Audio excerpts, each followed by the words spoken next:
WNST, AM 1570, Taos in Baltimore. We are doing a cup of Super Bowl. It is Crab Cake Row. We're down here at Faidley's in the beautiful Lexington Market. I've got all sorts of guests. I'm a little behind on certain times. Bill McCarthy's here from Catholic Charities. No stranger to WNST. No stranger to charitable things. Certainly no stranger to Baltimore and running banks for many years. How long has it been since I've seen you or been able to, chat with you in this? I see you at various events, but I don't know that we've ever, sat next to each other, grabbed a drink or a water or a meal together. It is a pleasure to have you here. How are you, Bill? It's so great to be here. I got to get your mic right. You're on 2, not 3. There you go. It is great to be here. It's great to be Good anywhere. Hear myself, too. Yeah. It's great to have your mic on. How are you? Doing fantastic, Ness. How are you? I'm excellent. Well, Catholic Charities, I want to talk to you about this, but I was driving from up in the reservoir. I was up at Four Corners coming down Delaney Valley Road, and I saw Stella Maris. This is 3 days ago. And I'm coming down, and I saw Catholic Charities on the outside of it. And my radio station's 2 miles from there, Pine Ridge up that way, right? And I was driving down, and I thought, is that where you are? And I thought that would be the lead of my conversation with you to say, is that where you are? That's great. We're there for sure. We have 200 locations throughout Maryland, so we're in many places. But right there where you passed is our Villa Maria School. We also have St. Vincent's Villa, a residential program for children. Well, St. Vincent's is something near and dear to my heart. I mean, we talk about original charities. I talked to Will last segment about my father starving as a kid and why we're doing this for the Maryland Food Bank. And we are doing this for the Maryland Food Bank with our friends at the Maryland Lottery, Win Donation, and Jiffy Lube. We're going to be all week. We're going to be everywhere. But, in regard to what you do and all these I don't know enough about a lot of these charities. And I know you through banking. I know you through your unfortunate loss many years ago, which we did our best to support you. But all these years later, this is a week for me to learn. Literally, when I passed it, I saw the sign. I'm thinking, is that your base or are you supporting that? And when I went by there, all I could remember was 20 years ago, 25 years ago now. I've been on here 32 years. I work with Ed Block. Ed Block was the only charity I worked with in the 90s. And the reason for that was Larry Harris, who covered the Colts back in the day at the Evening Sun. When I worked at the Evening Sun, Ed Block was a big part of our. Every year, the Baltimore Sun got behind it. Every year, we went out to Martin's West. We did feature stories on all the football players that were. This is when we didn't have Colts. Right. This is. I worked at the paper from '84 to '92. We didn't have the Colts, so it was the only football thing the NFL did in Baltimore every year. And I felt like, and this is before we even had the team, 93, 94, I was at those events at Martin's West with Wayne Gruen and with Sam Lamantia, whose son Paul cuts my hair, and the Ed Block thing and what you were doing with children there, it inspired me. I went to an event there in 1995, 96, and I would have been an orphan child. My parents not taking me in. Both my parents they struggled, my paternal parents. And I was adopted by a family that lost their son in a drowning at the age of 12, my parents. And I didn't respect that or understand that at 27, 28, 29 years of age. But I went in there that day and I saw these children running around and I thought, all right, Nasty Nestor needs a charity. Nasty Nestor needs to be involved in it. And this is 1996, 95, 96. And I think about those children there. Man, they're Will's age, right? You know what I mean? Right. You had 26 years to the 11-year-old kid. They're 37 years old now.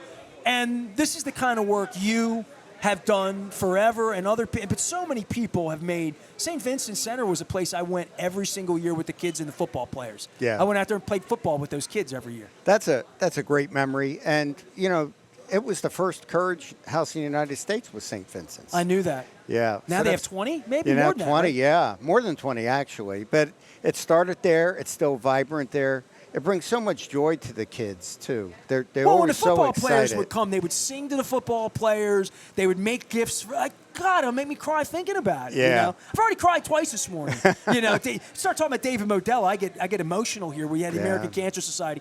All right, Catholic Charities. Bill McCarthy is our guest. If you don't know Bill, you're not from Baltimore. You ran banks for a long time, right? I mean, that was your primary. Sure, tax lawyer and a banker. You thought that was going to be your life's work, right? Yeah. So how that changed, 16 years ago, well, actually 17 years ago, our daughter Erin passed away, and frankly, that's how we really got close. Erin died of osteosarcoma, after battling that disease for 3.5 years. And 17? Yeah. She was 17. I know that No, off the she top was of my 14. head. 14, I'm sorry. Yeah, but it okay, was 17 years ago. I know she was a teenager. I knew that. Yeah. So she was diagnosed at 11, died at 14. But being a Baltimore person and always trying to live my life of giving back and actually supporting and living with purpose, I had the opportunity to take over Catholic Charities 16 years ago, and it allows me every day to know that lives are changed, our community's made stronger, and people are better off. I wake up every morning knowing that people who are hungry today are being fed. People not sheltered are being sheltered, and people out of work are being placed in jobs. And that's just 3 of the 80 things we do. That's a big 3. Yeah. So super excited to be here to talk about, you and Will were talking about food insecurity, for example. Well, what is Catholic Charities? At its heart, national, multinational, internet, give it. Because so in Maryland, we're the largest private human service agency in the state. We serve everyone from birth to our oldest neighbors. So it's the whole lifetime of service to our neighbors who have a need. And where we can fill that need, we fill it. From here to Garrett County to Allegheny County. Just like crab cakes with me. Yeah. I fill my belly. You fill charities. Yeah. So the basis for Catholic Charities, where can people learn more, do more? And I know you're a wealth of information on this, because when I think of Catholic Charities, I think of you more than anything else, because you've been in front of it forever. But I also realize I don't know enough about it. So if people want to go to cc-md.org, you can find out, all about Catholic Charities, all of our programs where you may live, throughout this area or throughout the state, and opportunities to volunteer, support, and learn more.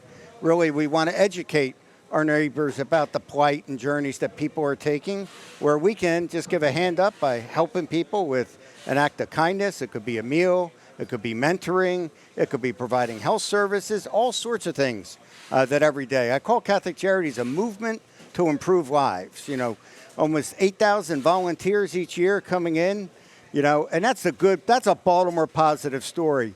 Neighbors that don't know each other coming together for a common purpose of just helping their neighbor. Do you have a Super Bowl for Catholic Charities? Is there one thing every year that is the biggest initiative that you do? Yeah, there's a couple of things. Our leadership breakfast right before Christmas every year, which is served at our Daily Bread, brings people together, to support the agency's work and also to learn more about what takes place. It's always the first Wednesday in December, and great way to kick off the holiday. And of course, there are other events throughout the year. But what I'd like to share just a little bit, it starts at our Daily Bread because it reminds us of, why we're there. A lot of people do events at venues like hotels or clubs or whatever. We like to do it 7:30 in the morning, knowing that their neighbors are coming for the only meal they're going to get that day at 10:30 to remind people why they're there. And I think of a sports analogy of our Daily Bread. Our Daily Bread opened June 1st, 1981, and it was originally in the corner of Franklin and Cathedral Streets. Okay. My sister's place is there now. Since June 1st, 1981 till today, we have not missed a day of feeding our neighbors who are hungry. That's blizzards. That's better than Cal Ripken Street. That's a streak. That's a streak. So to give you the tally on that, that's almost 15,000 uninterrupted days, 8 million meals. Wow. Served to people who are hungry by volunteers. All free. Neighbors feeding neighbors. That's an amazing story. Yeah. So since 1981. Yeah, how about that? So that's something I remember getting a call by the Sun paper during the blizzard. And that's when they still had that. Going to be open, they're asking, right? Yeah. Every blizzard you've been open. Yeah, every blizzard. And they said, well, what stories you have? I said, well, you're covering stories about parking, lawn chairs and parking spots. Why don't you look out your window and you can see the line of people coming in just to get a warm meal and to get out of the elements, for an hour, being served by neighbors that are giving back to one another. So it's a movement. It's positive. It's the things we don't hear about that we should be talking more about. Well, I mean, I did a news program at Fox 45 the other day, and I watched BAL over the weekend. It's bad. I like Baltimore positive. I like telling good stories. Interesting you would say you do your your Super Bowl, your annual executive thing that you do at Our Daily Bread. One of the inspiration, because I'm 55, Bill. Like, I'm inspired by what you went through with your daughter and our role in that, and seeing you out on social media. I did a thing with the food bank, not the Maryland food bank, believe it or not, the Indianapolis food bank. All right, Oh. so hold on here. There's a story behind this. The Indianapolis Super Bowl in 2011, I had done a taste of the NFL every year. The night before the Super Bowl, a guy named Wayne Kostrowski, who's a restaurateur in Minnesota, founded this 35 years ago, back in the early 90s. He got with the NFL, much like Ed Block. It was NFL sanctioned, and in every Super Bowl city, they had this big event. And it was always in a convention center or a big ballroom or big space. Thousands of people. Miss America's there. They would bring bands like REO Speedwagon, Brooks and Dunn, big bands. Bare Naked Ladies, big private event, Super Bowl lights, NFL players there. Every team had a chef. Nancy Longo from Pierpoint was the Baltimore chef. And there would always be a celebrity. Sometimes it'd be Matt Stover or Kadri Ishmael signing autographs at the table. So you had the Browns table, the Ravens table, the Dolphins. The Dolphins would bring some chef making some good fish thing from Miami or whatever. So it was a tasting event. And they were always at these swanky events, swanky places. And this one wound up being at the food bank in Indianapolis that year because they couldn't find anywhere else to host it. Wayne told me this later. And we went to the food bank that night, and this was a different kind of party. Now, you're partying in a warehouse. Literally, it was this giant warehouse at the end of nowhere in Indianapolis. And there are 5,000 people there the night before the Super Bowl, eating, drinking, players. You're an old Colts fan, right? Absolutely. All right. You remember Burt Jones? Absolutely. Remember Burt having his shoulder separated by a big defensive end named Bubba Baker, Bubba yeah. Baker? Detroit Lions, Silver Dome. It was a preseason game, and it wrecked Burt's career. Really was the beginning of losing the franchise, really. I mean, when Burt got hurt. Bubba Baker was there that night signing autographs at the Cleveland Browns table because he was a Browns alum. I think of him as a Lion, but... Right.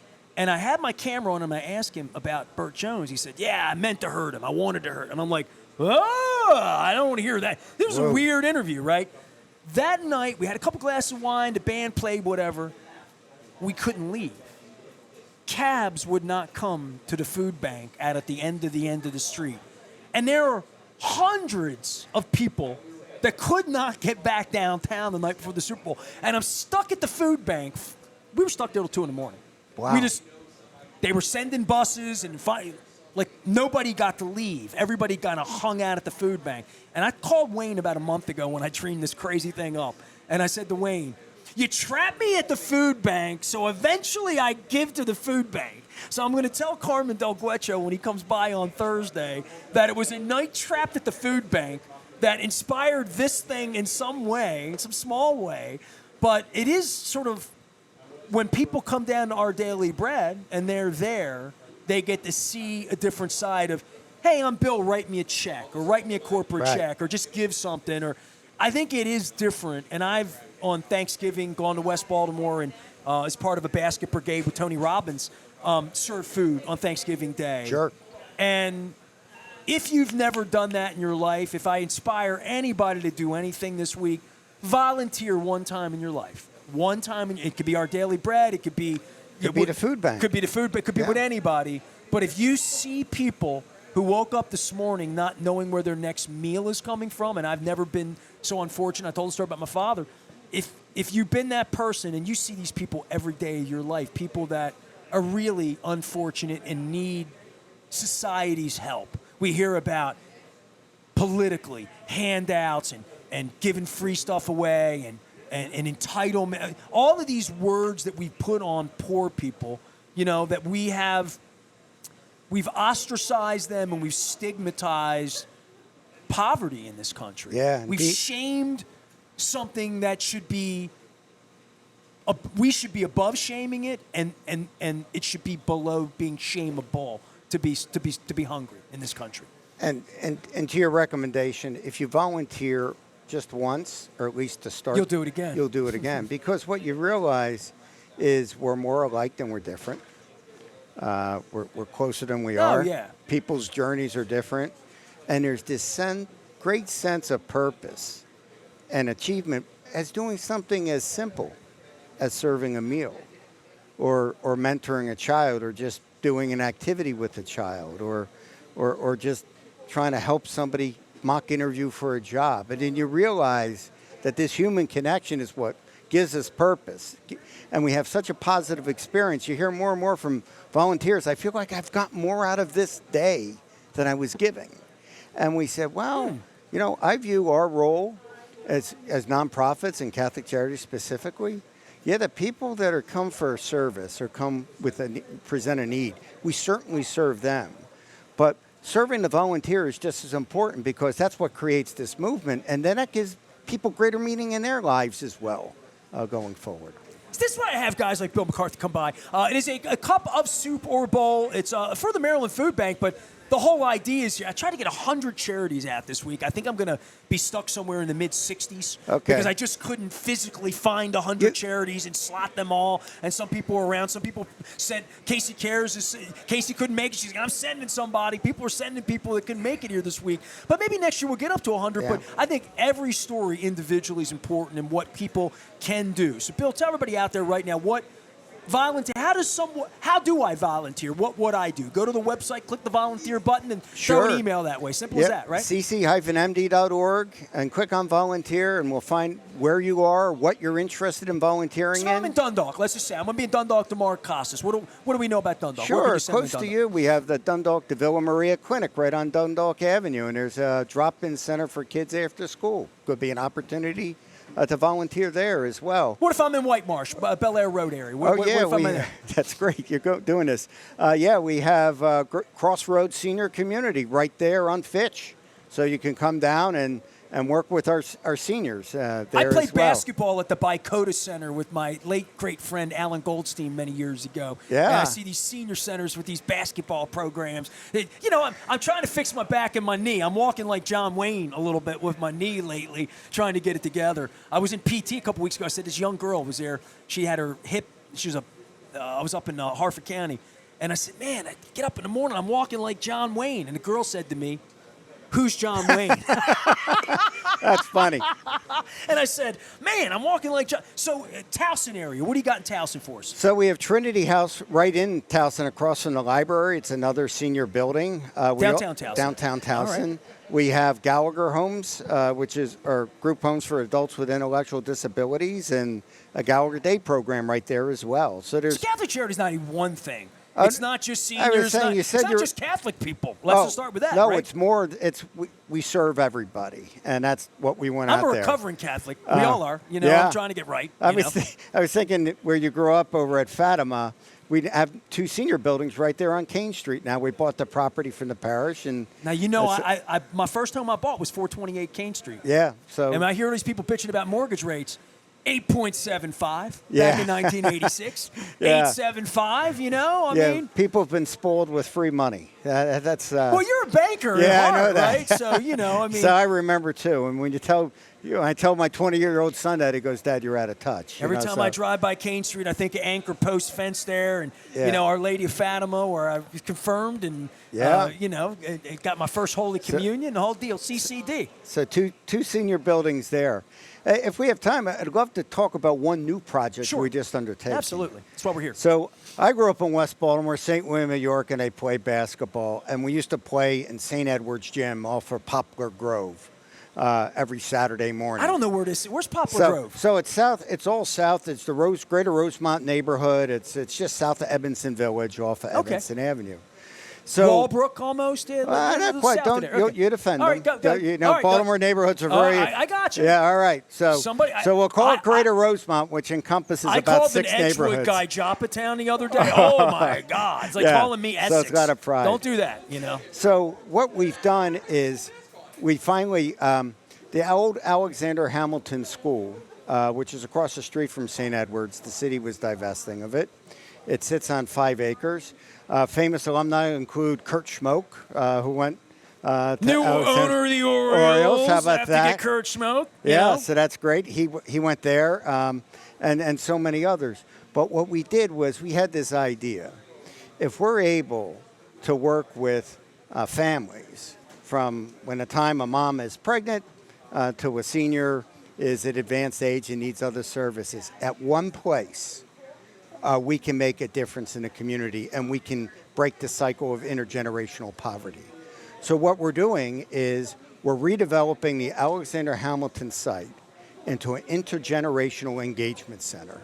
This center is going to have 3 elements: an early learning center, which will serve pregnant mothers, and it'll be 2 infant classrooms, 2 toddler classrooms, 5 3- and 4-year-old classrooms, after-school programming for older children as well. There's going to be a recreation center. And being a West Baltimore guy, I really love this. We want a recreation center that's appealing to everybody. So obviously, there's a grade school gym in there. There'll be program for the arts and dance and turf. But we're building a West Baltimore dome, and I'm calling it the Superdome, to rival the Johnston Square Dome, which will be attractive to everybody to come over. So you'll play ball. Play ball. So William Wells ran the one on the east side. I went over like a summer ago. We're sitting out there in a bleacher having a Coca-Cola.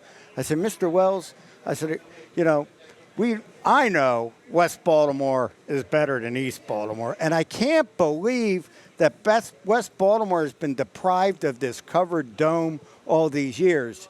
As a kid, I was telling him when I played BNBL, and you were saying you didn't know much about West Baltimore. I didn't even know East Baltimore existed to the 8th grade till I went over to Johnston Square.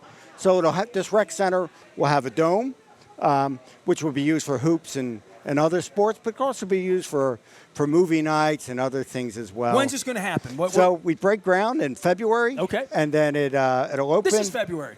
Yeah, it'll break down in 2 weeks. Right now, all right. Yeah, we're starting demo in a couple weeks, February 19th to be exact, and it'll open the summer of 25.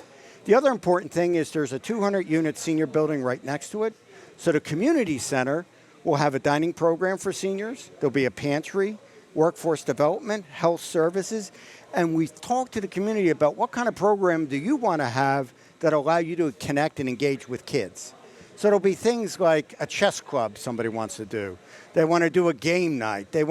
Some of the seniors in that building want to learn how to use the apps on their phone. So something that the kids could use to help the seniors as well. Kids can teach the seniors. Kids teaching the seniors. So this is an exciting project that we're undertaking that's going to make that neighborhood in West Baltimore, even more vibrant than it is today, and hopefully it can be replicated. Community's so important, right? Amen. I think about where I grew up over in Colgate. It's now everybody there looks like me. Everybody's Hispanic. I was the only Hispanic kid in the neighborhood, adopted, and how the community's changed and people come together. But I grew up in this really tight-knit community where I still know all these people from my neighborhood and little leagues and the gym. And my dad, was a baseball coach and umpire and just involved in the rec council. You know what I mean? Keep kids out of trouble, right? Amen. Right? I mean, summer camp, every day we went up to the elementary school, even when we didn't have school, and the rec center was open. We played chess, checkers, games, hopscotch, stickball, baseball, basketball, dodgeball, all of that. Right. You're making me a kid again, Bill. People coming together, man. Well, it turned out all right for me. Bill McCarthy's here. He is Catholic Charities. How many years at the bank for you? It was SunTrust, correct? SunTrust Bank, yeah, gosh, I was there for 12 years before that and First National before that. Well, my mother banked at SunTrust at the end of her life. So yeah. Right next to the Giant over on Merritt Boulevard. Yeah, there you go. Absolutely. That's fantastic. I want to give a shout out to our friends at Wise Markets. People have been bringing Wise stuff here. I got Wise lasagna I've been showing off. I was inspired by Jamie Costello and the MAR people. My wife and I went to get groceries at the Wise at Udawood over in Thanksgiving time. It was 6 o'clock at night, and I saw Jamie Costello and these tents in the parking lot. I'm like, what are they doing over there?